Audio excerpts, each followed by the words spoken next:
तो आज मैं दो इंटरेस्टिंग मूवीज यानी गुलिवर्स ट्रेवल्स और आर्ट बॉय को एक्सप्लेन करूंगी। तो चलिए पहले गुलिवर्स ट्रेवल्स मूवी को एक्सप्लेन करते हैं। मूवी के स्टार्ट होते ही हमें एक लड़का दिखाया जाता है जिसका नाम गुलिवर होता है और वो हमेशा ही हैप्पी मूड में रहा करता था, जो कि एक कंपनी के लिए काम करता था। एक दिन गुलिवर किसी लड़के का इंटरव्यू ले रहा होता है जिसमें वो उस लड़के से कुछ ऐसे क्वेश्चंस करता है जो जॉब से रिलेटेड नहीं होते, लेकिन तभी वो ये जान पाता है कि वो लड़का तो सिलेक्ट हो गया है। फिर गुलिवर उस लड़के को पूरे ऑफिस का विजिट करवाता है। वहाँ पर एक और लड़की भी होती है जिसका नाम डार्सी होता है और गुलिवर उस न्यू एम्प्लॉय को डार्सी से भी मिलवाता है। वो न्यू एम्प्लॉय उन दोनों को देखकर समझ जाता है कि गुलिवर उस लड़की में इंटरेस्टेड है, लेकिन गुलिवर की हिम्मत नहीं होती कि वो उस लड़की से कैसे बात करे। फिर गुलिवर और वो न्यू एम्प्लॉय दोनों एक लिफ्ट के जरिए जा रहे होते हैं, मगर इतनी ही देर में वहाँ पर डार्सी भी आ जाती है। तो वो न्यू एम्प्लॉय उन दोनों को अकेला छोड़कर वहाँ से चला जाता है ताकि वो दोनों एक दूसरे से बात करें, एक दूसरे को अंडरस्टैंड करें। नेक्स्ट डे हम गुलिवर को देखते हैं जो कि ऑफिस में एंजॉय कर रहा होता है,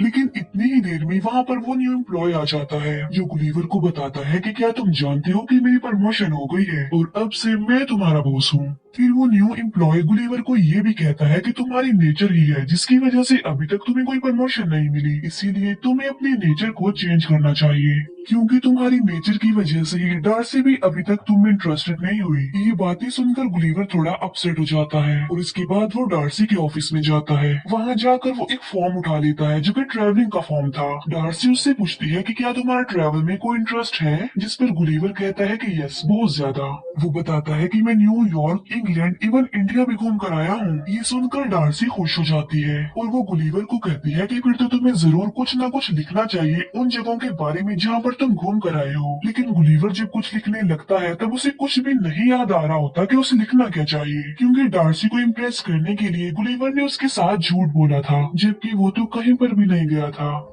लेकिन तभी वो अलग अलग पैराग्राफ, अलग अलग आर्टिकल से अपना एक आर्टिकल बनाता है, जिसे देखकर डार्सी काफी खुश होती है और वो उससे काफी इम्प्रेस भी हो जाती है। डार्सी उससे कहती है कि फिर तो तुम्हें बरमूडा ट्रायंगल पर जाकर जरूर कुछ ना कुछ लिखना चाहिए। फिर नेक्स्ट डे गुलिवर बरमूडा के लिए निकल पड़ता है, जहाँ पर बोट का कैप्टन उसे बोट तक ले जाता है और उसे बोट चलाने की सारी इंस्ट्रक्शंस देता है कि आपने सिर्फ रेड निशान को फॉलो करते हुए आगे बढ़ना है और फिर तुम बरमूडा ट्रायंगल पर पहुंच जाओगे, और जब तुमने वापिस आना हो तो इस बटन को बैक घुमा देना। जिस पर गुलिवर कहता है कि ये काम मेरे लिए कोई बड़ी बात नहीं है, मैं तो दिखना इसे कितनी आसानी से कर दूंगा। इसके बाद गुलिवर बरमूडा ट्रायंगल के लिए निकल जाता है, लेकिन रास्ते में ही उसकी आंख लग जाती है, उसे नींद आ जाती है। लेकिन तभी उसकी बोट एक समुद्री तूफान में फंस जाती है और जब उसकी आंख खुलती है तो जो कुछ भी वो वहाँ पर देखता है वो देखकर वो काफी शॉक्ड रह जाता है, क्योंकि बहुत से लोग उसकी बॉडी उसके चेस्ट पर खड़े हुए थे और उन लोगों ने गुलिवर को रस्सियों से बांधा हुआ था, और जो लोग उसके ऊपर चढ़े हुए हैं वो बहुत ही छोटे छोटे लोग हैं जिन्हें बौने लोग भी कहा जाता है। उन छोटे लोगों ने गुलिवर के ऊपर लकड़ी का एक ब्रिज भी बना रखा था और वो छोटे लोग गुलिवर को एक जॉइंट समझ रहे थे जो उन लोगों को मार देगा, उन्हें खा लेगा। वहाँ पर उन छोटे छोटे लोगों की एक पूरी आर्मी थी, वहीं पर उन छोटे लोगों की आर्मी का एक जनरल भी था। लेकिन तभी गुलिवर खुद को आजाद करने के लिए खड़ा होने की कोशिश करता है, लेकिन वो छोटे लोग उसे फिर से खींचने लगते हैं और तभी गुलिवर फिर से गिर जाता है और एक छोटा सोल्जर गुलिवर के नीचे आकर दब जाता है। फिर वो छोटे सोल्जर्स गुलिवर को खींचकर अपने किंग के पास ले जा रहे होते हैं। गुलिवर उनके किंग को कहता है कि ना तो मैं कोई जायंट हूँ और ना मैं कोई डीमन हूँ, बल्कि मैं एक नॉर्मल इंसान हूँ, और मुझे बताओ कि ये जगह कौन सी है, क्योंकि गुलिवर को अभी तक ऐसा लग रहा था कि जैसे उसके साथ कोई प्रैंक कर रहा हो। फिर वो छोटे सोल्जर्स गुलिवर को एक जगह पर कैद कर देते हैं। वहीं पर गुलिवर को एक और प्रिजनर भी मिलता है और इस प्रिजनर का नाम होरेशियो होता है, लेकिन होरेशियो गुलिवर जैसा नहीं था, बल्कि वो इन लोगों जैसा छोटा ही था।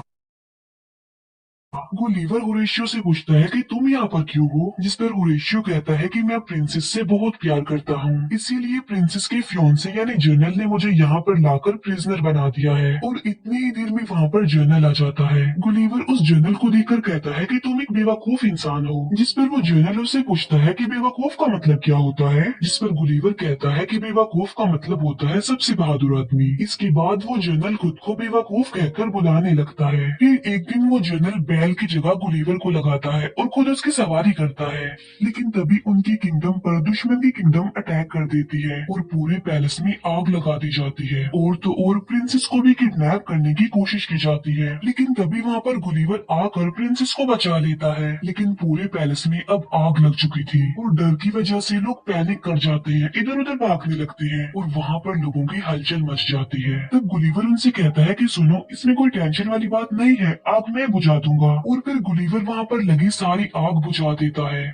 इसी बीच वो जनरल भी भीग जाता है। जनरल को काफी गुस्सा आ जाता है और वो वहाँ से चला जाता है। ये देखकर किंग गुलिवर से काफी खुश हो जाता है और वो उसे खाने पर इनवाइट करता है, जिस पर गुलिवर कहता है कि मैं खाने के लिए तो आ जाऊंगा, लेकिन मेरी एक शर्त है और वो ये कि होरेशियो को आजाद किया जाए। तब किंग गुलिवर की बात मान लेता है और होरेशियो को आजाद कर दिया जाता है। फिर गुलिवर किंग और उन सारे लोगों के साथ खाना खा रहा होता है। तभी किंग गुलिवर से पूछता है कि क्या तुम रिवर से आए हो, जिस पर गुलिवर कहता है कि नहीं तो मैं तो न्यूयॉर्क से आया हूँ। और तभी वो सब लोग गुलिवर को न्यूयॉर्क का प्रेसिडेंट समझने लगते हैं। ये देखकर गुलिवर वहाँ पर बड़ी बड़ी बातें करने लगता है कि किस तरह मैंने न्यूयॉर्क के साथ साथ वहाँ पर रहने वाले लोगों को भी बचाया और अब मैं न्यूयॉर्क का सबसे इंटेलिजेंट और पावरफुल प्रेसिडेंट हूँ। तब किंग गुलिवर को कहता है कि बहुत जल्द हम लोग तुम्हारी वोट ढूंढ लेंगे। ये किंग गुलिवर के लिए एक काफी बड़ा घर बनवाता है ताकि गुलिवर वहाँ पर आराम से जिंदगी गुजार सके। फिर हम देखते हैं कि गुलिवर और होरेशियो इस बारे में डिस्कस कर रहे होते हैं कि आगे प्रिंसेस को इम्प्रेस कैसे किया जाए। फिर गुलिवर जैसे जैसे होरेशियो को बताता है, होरेशियो सारी उसकी बातों को फॉलो करता है, जहाँ पर गुलिवर होरेशियो से वो सारी बेवकूफियों वाली हरकतें करवाता है जो वो खुद भी करता रहता है। मगर इसके बावजूद भी प्रिंसेस होरेशियो से इम्प्रेस हो जाती है।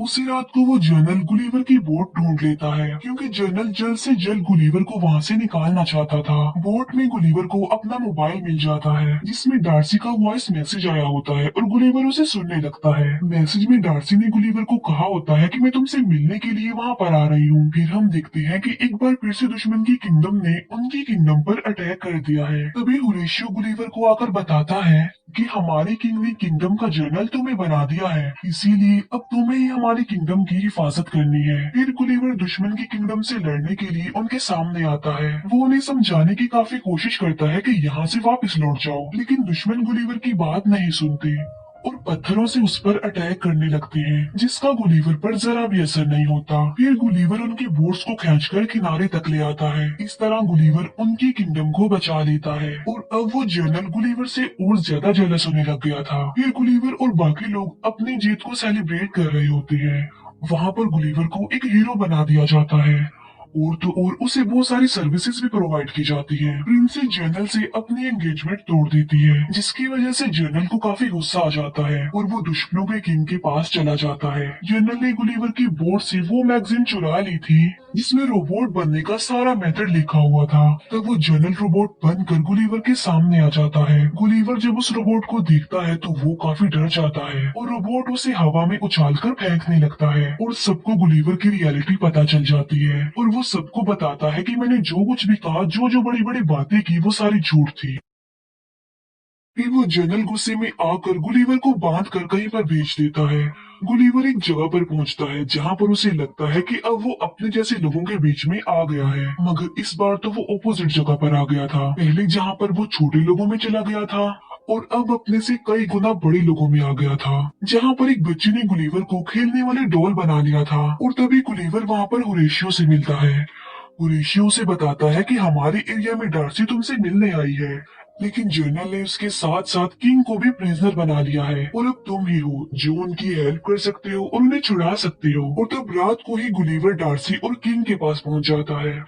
अगले दिन गुलिवर और उस रोबोट के बीच में फाइट होती है और यहाँ पर रोबोट गुलिवर पर भारी पड़ता है, क्योंकि वो गुलिवर को काफी मारता है। लेकिन होरेशियो रोबोट की कुछ वायर्स को काट देता है। तब मौका मिलते ही गुलिवर उस रोबोट को मार डालता है और इस तरह से वो लोग जीत जाते हैं। इसके बाद किंग होरेशियो और प्रिंसेस की शादी के लिए भी एग्री हो जाते हैं और डार्सी भी गुलिवर की गलतियों पर उसे माफ कर देती है। लेकिन तभी वहाँ पर वो जनरल आकर प्रिंसेस को पकड़ लेता है, लेकिन तभी प्रिंसेस खुद को छुड़ाती है और वो जनरल को पंच मारती है, जिससे जनरल प्रिंसेस को छोड़ देता है। फिर डार्सी गुलिवर के पास जाती है और यहीं पर ये मूवी एंड हो जाती है।